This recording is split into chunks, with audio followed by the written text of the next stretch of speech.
So hello, good afternoon. I'm Joanne and this is Connie. We both work at Vermont Family Network. We're going to go through a quick little PowerPoint, and if we have time, we'd like to introduce you to our website a little bit. Mostly our talk is really about what Vermont Family Network does, who we are. I'll just say real briefly, we're a nonprofit organization. We serve families whose children have disabilities. And most of us that answer the phone, so Connie and I might be somebody that you might talk to if you call us up. I work on the health side and Connie works on the education side. So we've got a little bit of division, and I can't possibly know both. It's way too much information. I'll just add that we ourselves have children with special needs, so we can relate to parents on a different level of having walked the walk, and we've been in many of the same circumstances that you have been in with your children and have faced the same challenges. Yes, we're often stressed out and being asked to advocate all the time, and you know what I mean? It's a lot. It's a lot. We understand what it is to be a parent with a kiddo with special needs. So our mission, to empower and support all Vermont families of children with special needs. Families call us for a variety of reasons. Doesn't really matter why you call us. We're there to listen. We're there to brainstorm. We understand parents often know what it is in their own gut that they want to do and accomplish, but sometimes talking to somebody really helps them sort of tease that out and figure it out. Or if you have a doctor's appointment you're anxious about and you're really angry or something and you want to just diffuse that, talk to us, call us. We're happy to listen. So we have been around for actually quite a long time. I started with Parent to Parent of Vermont 14 years ago with Nancy DeVenier, who started the organization back in 1987 at really a kitchen table with a couple of moms, and the whole premise was that people need support. And of course, this is way long before Facebook, and you know, people are connecting in lots of different ways now, and we appreciate that. But at the time, it was really about one-on-one phone support. You have a child who's newly diagnosed. They'd like to talk to somebody else who's maybe a little bit further down the road and understands what it's like, what's been there. Vermont Parent Information Center, so they're the PTI I mentioned earlier this morning, which is the education focus. So the goal is to help empower parents in helping them understand what their rights are in special education. So if you're having any trouble with the school, call us. Connie will help you understand your rights, or one of our other consultants. I should also mention, we also have, even though we're located right in Williston, we are a statewide organization. We do have family support consultants in Rutland, as well as in the Northeast Kingdom. We typically have people ask that people call our main line, and then we kind of, you know, push the calls where they need to go, just because those people in the field, it really, it's one person, and they're covering a huge part of the state. So I would just add that some of the calls I get on the educational end of our organization are in regards to parents feeling like their child is struggling in school and they're not getting the support that they need in school, and how do they go forward with getting, for example, a 504 plan or getting on an IEP, an individualized education program. Other parents already have these programs in place, and they're concerned because they still feel like their child's needs are not being met. So that IEP or 504 plan might need to be revised. That would be another reason parents might call. Sometimes parents are just looking for a little bit of support before a school meeting. So we can do that either in our office, we can do that on the phone. We have limited capacity at this point to offer in-school meeting support, but we can do that on limited capacity as well. And then finally, some of the special ed rules can be very confusing to parents. They might not understand how the process works and what the timelines are for certain things, developing an IEP or the evaluation process. So those are some of the questions that come to my desk. 3 focus areas, we kind of touched on that: health, education, and well-being. I don't think there's a whole lot more to say about that. We want parents to take care of themselves so that they can best help their children. Information, connections, and support. So we do one-on-one matches for parents, kind of what I was talking about with the parent-to-parent program earlier. If parent calls, diagnosis, we can find another parent. And if we don't have them in state, because as we learned this morning, the world of genetics has really gone at a light speed. And now I'm adding new diagnoses to our database all the time. And I hear things like they don't even have a name, and they want to match. And they call me up. They're like, oh, I have a diagnosis of XP36, Q19, like completely made up, but it's maybe it's a real thing. I don't know, but we hear that all the time. So sometimes it's a little bit more complicated, but we're part of a national network, actually even an international network of other parent support organizations, and I'm part of a listserv that can help me connect in very fast time to these other organizations to find somebody who can be a support for that family. What did that one say? Oh yeah, you talked about that, understanding education plan, special ed 504, related services, whatever it is. We have a grant that Martha works under. She's another family support consultant in our office. And it's completely related to transition. It's money that we get from the vocational rehab. So that's, I don't know if any of you have had to deal with that. It's something that's near and dear to my heart right now, as my son is now 21. Things in the adult world are very different than the pediatric world. And I think that it was mentioned earlier too. The pediatric world can be very, the doctors tend to be more patient and family centered. They kind of get it. It's a little bit more gentle. It's a little bit easier to communicate and coordinate. When you get to the adult world, it's a whole different thing. And so the transition toolkit's not just about healthcare, it's also about if you have a developmental disability, what happens then? What happens with your insurance? What happens when you get kicked off of Katie Beckett when you're 19 years old? What are the supports? Should you apply for guardianship for your child? You know, there's lots of people talking now that there's lots of alternatives to guardianship. Maybe that's not the first thing to go to. It might be necessary in some situations, but there might be alternatives that can help you. There's some cards about the toolkit out on our table out there. Feel free to grab anything that isn't. I wrote a bunch of resources. You probably all saw them. But there's some information about the toolkit out there. Do you have anything to add about the toolkit? I would just note that when you access this on our website, it is very lengthy and can be overwhelming for some parents. So I always advise parents to go to the intro section, and there are broad tips for parents within that section about how to get started. Or there's also a table of contents, and you can just look at the table of contents and access the area that you specifically need guidance in. And here's some of the topics that are covered, right? So adult services, planning tips, self-advocacy, SSI. There's a resource guide in there, parents as partners. The guardianship one, we do get a lot of calls around guardianship and alternatives. So advocating for community resources. We do. If you call us, we will help you. I mean, it doesn't matter what it is. You call us and we're going to help brainstorm. We'll help send those resources to you. We might not always have the answers, but we usually know where to get the answers or where to direct you to, who's going to be the better support than we are.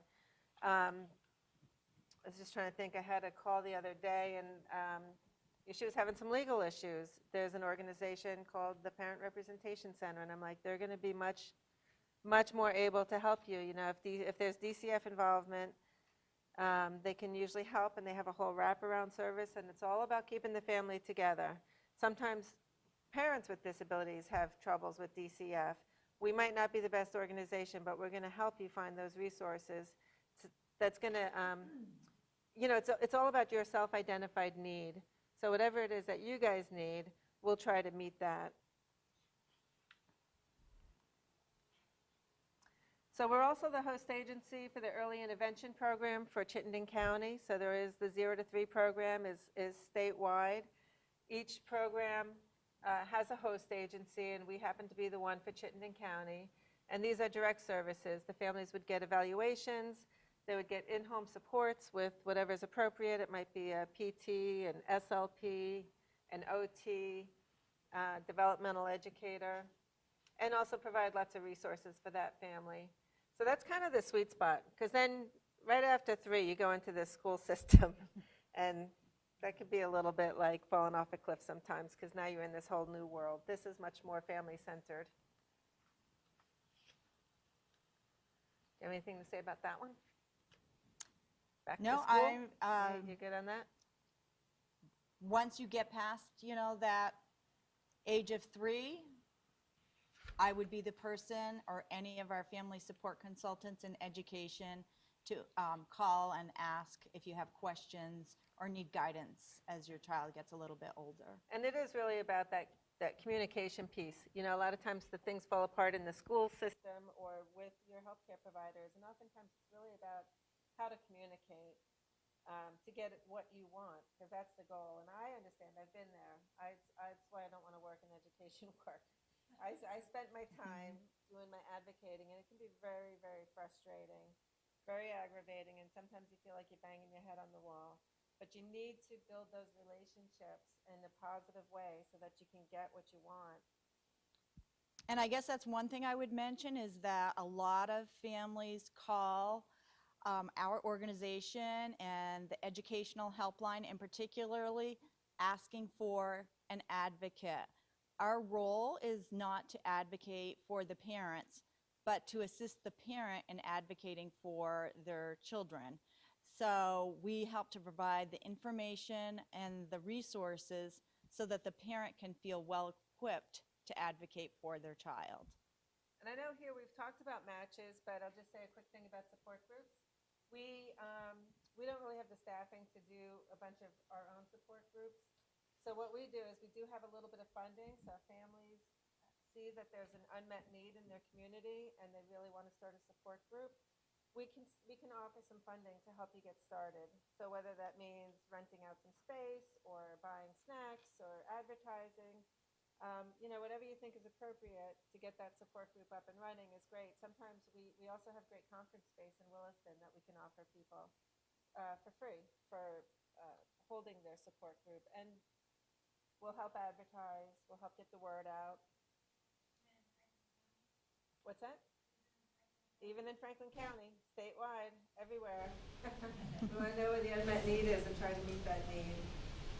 We also recently, since we're on support groups, we recently started a Facebook group, a closed Facebook groups for families of children in Vermont, where families can kind of lead the discussion.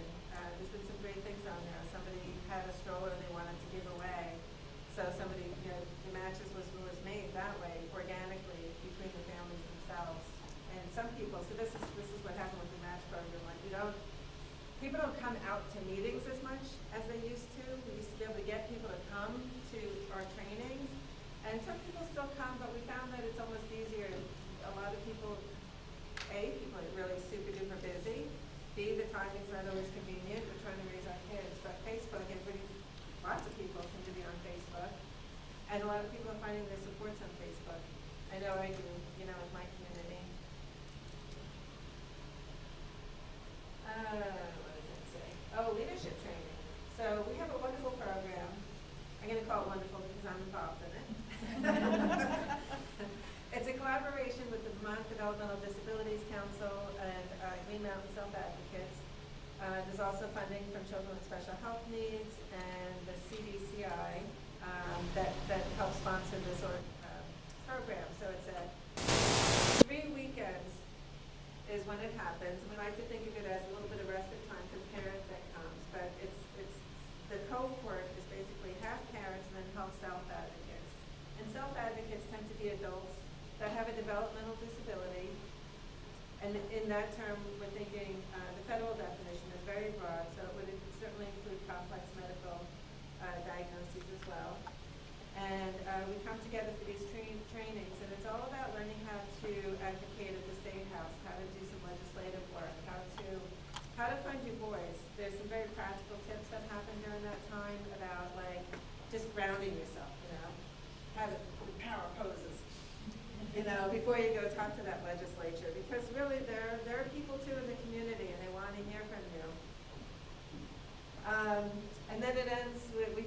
up on Disability Awareness Day at the State House, and it's just a really lovely day at the State House. And the goal is just to help people become better advocates. As you all know, we can get really tired of being advocates. We're asked to do a lot of things as parents and people in the community, but it is a nice way to connect with other people in the community and learn some new things. Healthcare services and access to health insurance is a piece too. Oh, you did? It's not the first time. I've been lost.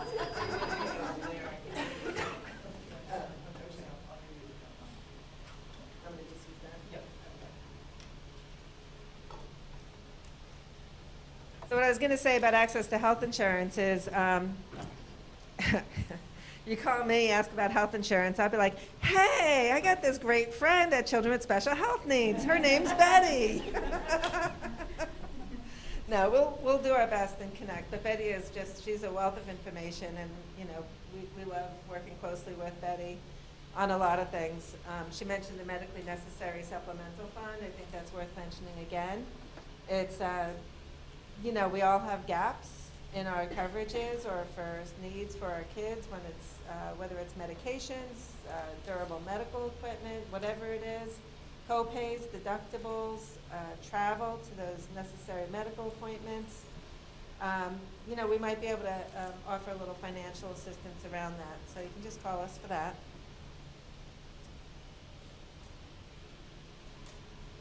So we don't have that position anymore, healthcare financing specialist, but again, we'll just do our best to link you up to whatever.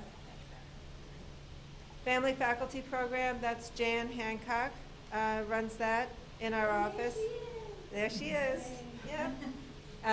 And we're always recruiting, always looking for families that want to participate. So it's a great way for parents to kind of dip their toes in leadership and have an opportunity to share their story. But you're not just doing that, you're also helping to shape the new doctors that are coming up, doctors and therapists and nurses.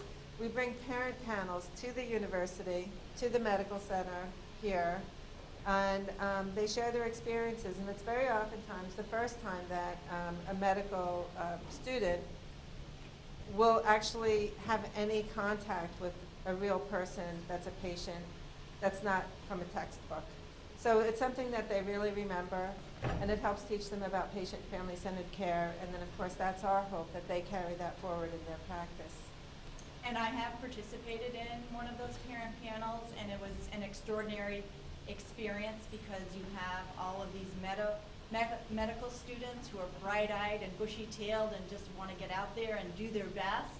And it really is an opportunity to make an impact on them about what it's like for the family, from the family perspective, to live with a child who has special needs and the challenges and the stressors that a family faces when they're in that circumstance. Right. The old model is the doctor, you bring your kid to the doctor, your child's a diagnosis, and the doctor wants to fix it. And that's all the child is the diagnosis. So we really want to change that. There's much more to it. And I often tell them, you might not get me at my best when I come see you with my child, because I might have just come from a bad IEP meeting. My child might have just had a big meltdown.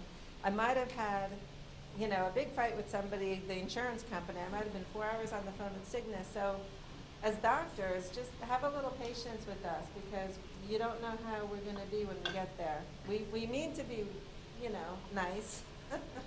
That's always our goal.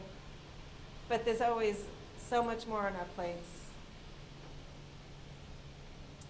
So this is just some information about who we are, what we've done.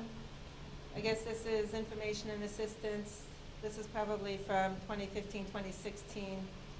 I don't know if it's gone up since then, but we do have, different kinds of funding also that we help families with. There's the Joe Shook Fund, which is sort of an emergency fund. We've had the last few years a grant from the Flutie Foundation for families whose children have autism, and that's basically a pass-through for families. It changes depending on the grant, so it's always good to check in if you have a financial need or looking for some sort of assistance. I used to have money for respite, and sadly, that grant got given to another organization after I had it for 13 years. So that was unfortunate. Respite's one of those areas that's an unmet need for many families. So workshops and webinars, you want to talk about those?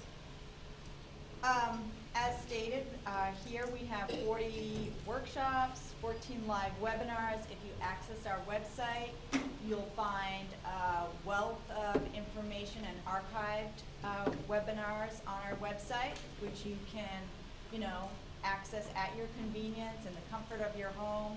I find them very informative when parents call me and, for example, they're wondering what an IEP meeting is all about, who has to be there, and what's in an IEP.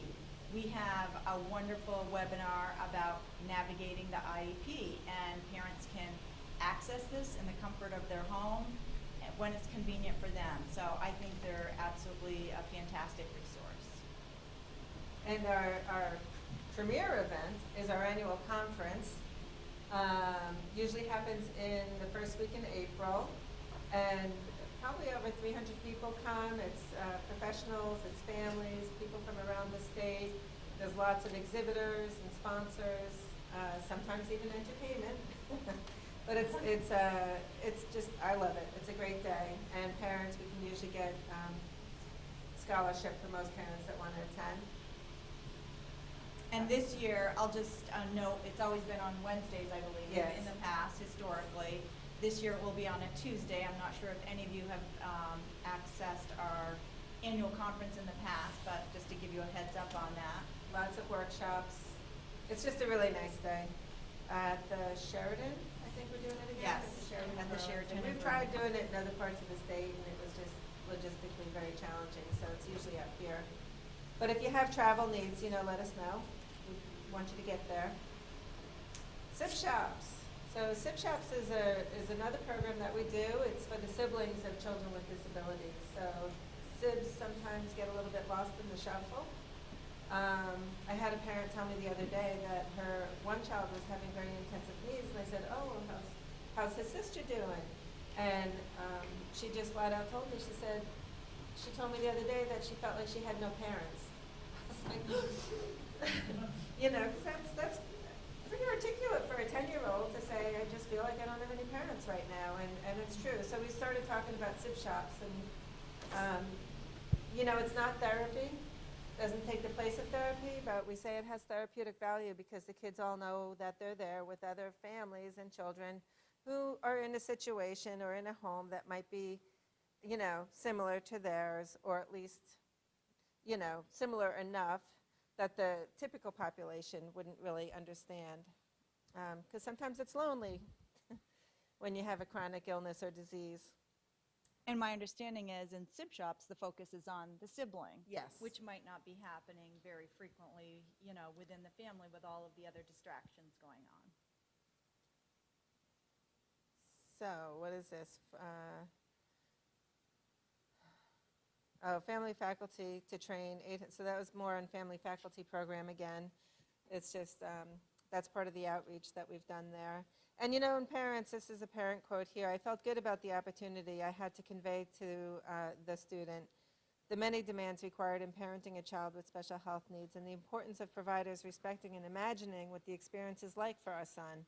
I stressed the importance of providers recognizing the expertise and knowledge that parents bring regarding their own child, and also of open and honest communication. I know we are helping to shape the perspective of future providers, so I am pleased to participate."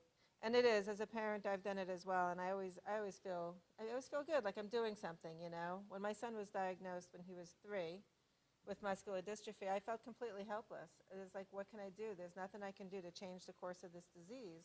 And it's really hard, so by being able to tell your story and maybe shape somebody's mindset as they're going forward, it's pretty powerful. And it gave me a way to feel like I'm doing something, contributing.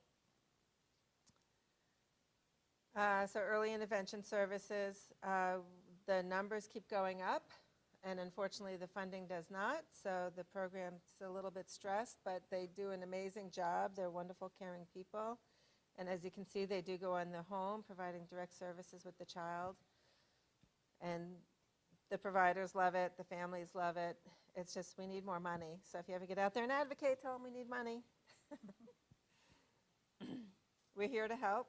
We mentioned that. Interpreters available always. Anything else on that one? It's adjourned. Just to let everyone know that all of your conversations with us are completely confidential, and we give you the time that you need. We're not going to rush that conversation. I've had conversations that are 5 or 10 minutes long. I've had other conversations that are over an hour long. So a lot of parents just need that level of empathy and support and really feel empowered and like they're not alone after having a conversation with us. As far as the journey goes, I have another parent quote here. I may not have answers, but we can hold hands and give each other courage.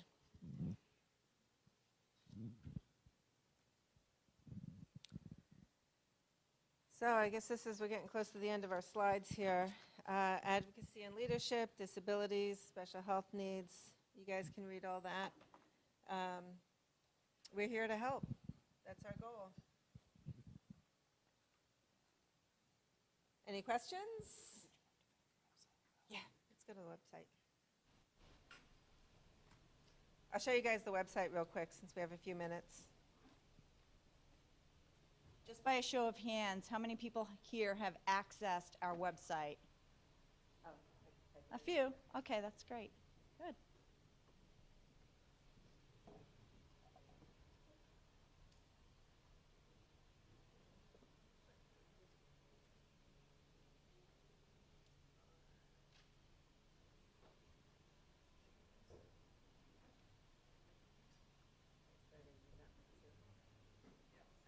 Okay. All right. Got to be ambidextrous here. So we also, I should mention, if at the bottom of our home screen here, you can subscribe to our e-newsletter.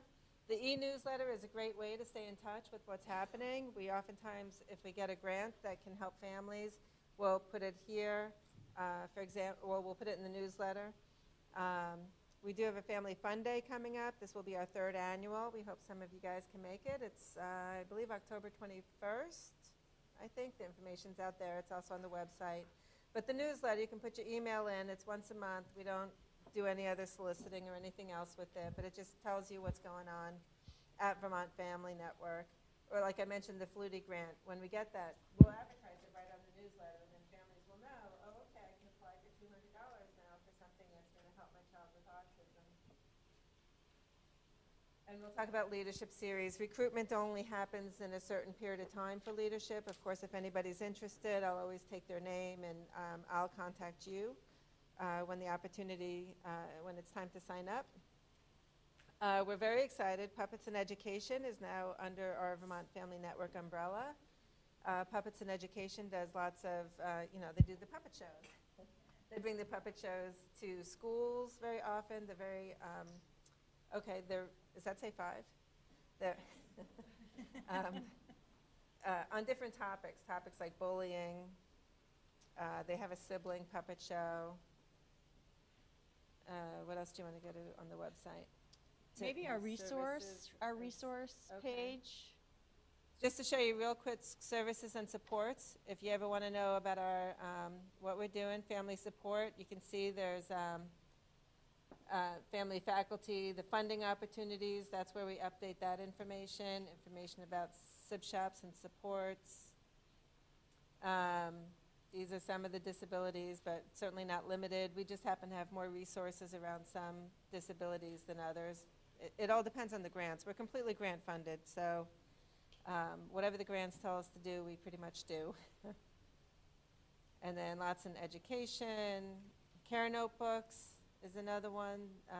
We have those for free for people. Which one? Resources. So if you go to our resources page. And then resources by topic. By topic, okay. So any of these topics right here that you're interested in, if you click on this, it will bring you to our a lot of our fact sheets, which are very easy to understand and kind of a overview of one particular area that you might have interest in. Like here's archived webinars.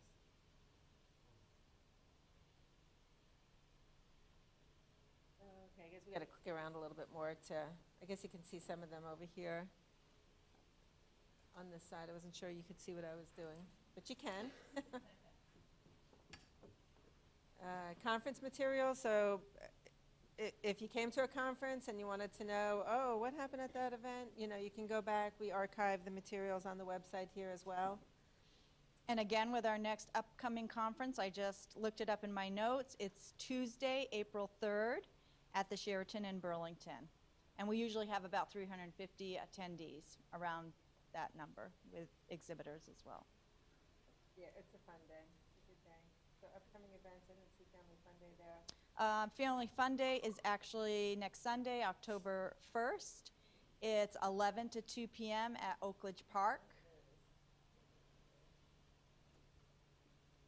Topics in education. So this is a changing banner on the front page. This is back on the home page, and this will tell you whatever is kind of new and happening for us there. Any questions? I understand. I won't be offended. So it's okay. Thanks so much.